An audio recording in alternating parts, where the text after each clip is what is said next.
when Jonathan Brooks gets healthy, he's going to take over this backfield the next day. The issue, Bob, no way around it. This kid tore his ACL in November. Okay. We're talking, well, pretty much May is tomorrow, but we're talking spring. So he's still got a handful of months to get right. And torn ACLs aren't as, decimating as they used to be for running backs. But a torn ACL is a torn ACL. He tore his ACL at the end of the year. He still got drafted as the number one running back, which just is a compliment to the kid's talent, straight up, right? He was the number one ranked rookie running back heading into the draft, pre-draft, by Pro Football Focus. So we love that. So he had the hype coming in off a torn ACL, got the hype during the draft, picked as the first running back in the class in the middle of the second round as a 14th pick in the second round. Comes out of Texas, where we know just has incredible running back lineage. Ricky Williams, Earl Campbell, love that. A ton of great running backs. And I love this kid as a player when he's healthy. My only concern is going to be the health. But last year he had 1,400 plus total yards, 11 total touchdowns in just 10 games before he had that injury. So he played 2.5 less games than a lot of these other kids that got drafted. So outside of the injury, I think he's totally great. I'm not worried about his competition once he gets healthy, but it's going to be tough in rookie drafts, which we're a long way away from. But do you want to take a risk on him as a day one in a dynasty league, or are you just going to kind of take him as a long-term play? Because I really do believe once he's healthy, he's going to be just fine and probably immediately the starting running back for the Panthers, or at least cutting into Chuba Hubbard. I'm not worried about Miles Sanders. So you said something to me about like how many running backs, rookie running backs that are first drafted that are coming off an ACL, and honestly, the guy that comes to mind is Todd Gurley. Yep. So Todd Gurley, his rookie campaign had 1,100 rushing yards, 10 touchdowns. That season, according to FF Today, he finishes a top 10 back. That's not too bad. So there is a path for him on a bad team coming off the ACL. There is some history there to say it's a possibility. The other things you got to like about Carolina is what they've done as a whole. I mean, Dave Canales went from some random guy in Seattle who got an offensive coaching job to a new head coach for the Carolina Panthers. And so Bryce Young, by the way, and I talked about this a little bit earlier, was Bryce Young has quietly had a great offseason. And what they've done for him, I mean, they brought in Deontay Johnson. And listen, Deontay might not be an alpha number one, but he is a very good. He's a very good receiver. Then they bring in Xavier Leggett, and then they also have Adam Thielen. Now you have a really solid trio of wide receivers that could really help him. And then they also beef up the offensive line. Robert Hunt, Damian Lewis, some good interior offensive linemen to go with their decent tackles. So there is something there where Bryce Young now has an opportunity to be good. So the question is, where should we draft him knowing the ACL? What is the historical significance of a second-round running back? So I did some research, and I just wanted to look at the last 5 draft classes. And here's the thing. I am not going to sit here and say second-round pick only. What I'm looking at is, like, guys drafted in the range of a player. So, like, in my opinion, if you're drafted 32nd in the first round, you're closer to a second round pick than you are number 4 overall. You know what I mean? So what I looked at a range of about like 10 to 15 picks of pick 46 where Jonathan Brooks was drafted. So there was 9 running backs that fell into that category, includes guys like Breece Hall, Zach Cabernet, Kenneth Walker, Javonte Williams, etc. On average, those guys, those 9 running backs, finished with 12.8 PPR points per game their rookie season. Not too bad. That's low-end RB2 numbers.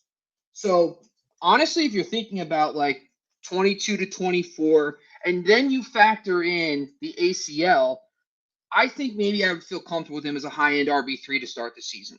So like I would draft him at like the RB28, and that's kind of where I put him in my top 150. Do you have a spot for him currently in your RB rankings? Have you gotten to that point, Scott?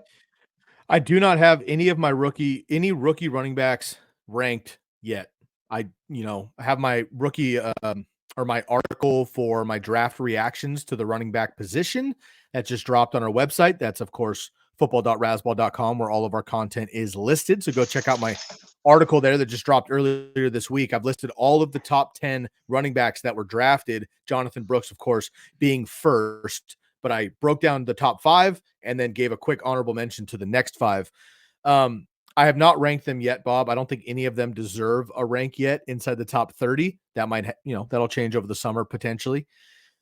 Mainly, though, we don't have, and maybe Najee doesn't even count here, but we don't have a Breece Hall. We don't have a Bijan Robinson. We don't have a Jahmyr Gibbs, not even a Najee Harris, really. And maybe it's, maybe it would be Jonathan Brooks if he wasn't injured. Trey Benson, I like. There's some other kids, Blake Corum, whatever, Marshawn Lloyd, Jalen Wright. They have opportunities, but we don't have an alpha number 1 running back in this draft. So I'm less concerned about them or less focused on them right now at this point of the offseason, even with Dynasty on mine. I'm thinking about the other guys. Like, does Jonathan Brooks impact Chuba Hubbard? I'm not very excited to have Chuba Hubbard on a Dynasty team and redraft, whatever. But if he's on your Dynasty team, are you nervous about it? Are you trying to draft him away? Or are you like, look, it's a rookie kid coming in with a torn ACL, and I'm not worried about my centers. I'm with you. I'm ready to jump ship for sure. You got a back end RB2, Chuba Hubbard, who ended the season pretty well.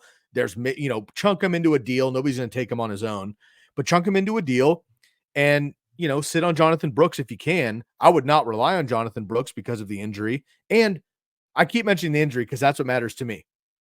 The Panthers were by far the worst offense in the NFL, Bob. I know they got better, but they were by far the worst offense. And the Falcons, the Buccaneers, and the Saints have quality defenses. So they might be a little better, and Bryce Young is in year 2 now, which is nice, but I don't know that they get much better per se. And then you got this, this kid coming off an injury too. So I love the player, love the pedigree in college, love what he was able to do, rooting for him. He is the number 1 running back drafted, but so was Clyde Edwards-Helaire above Jonathan Taylor. So I don't want to hex the kid, but it's not automatic that he's going to be the guy just because he has the capital. Yeah, and here's just kind of circle back to the Chuba Hubbard conversation. My first reaction was, well, if I'm going to wait until you do your dynasty draft, rookie drafts, and if I get Jonathan Brooks, like I'm going to probably reach out to the Chuba Hubbard owner and just say, hey, I'll give you a 3rd round pick for Chuba and just get my handcuff for the season.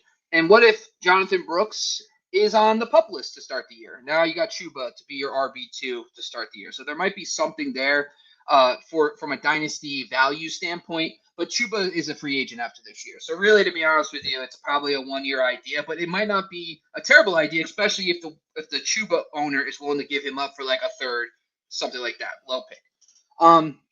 Some things I do like. Dave Canales, time and time again, even from his days in Seattle, uses bell cows. Rachaad White was a bell cow.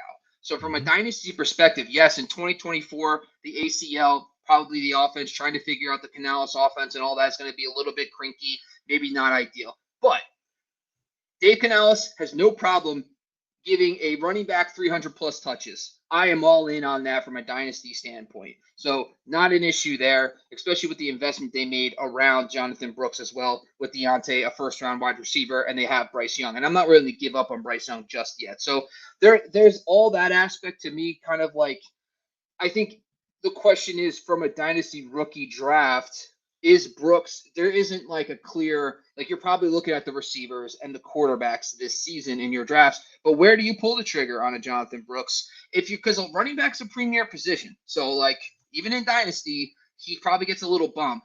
And so I don't think I'm too scared off about the situation long term. I think in 2025 through 27, I'm a little more optimistic. So maybe you get a discount on him.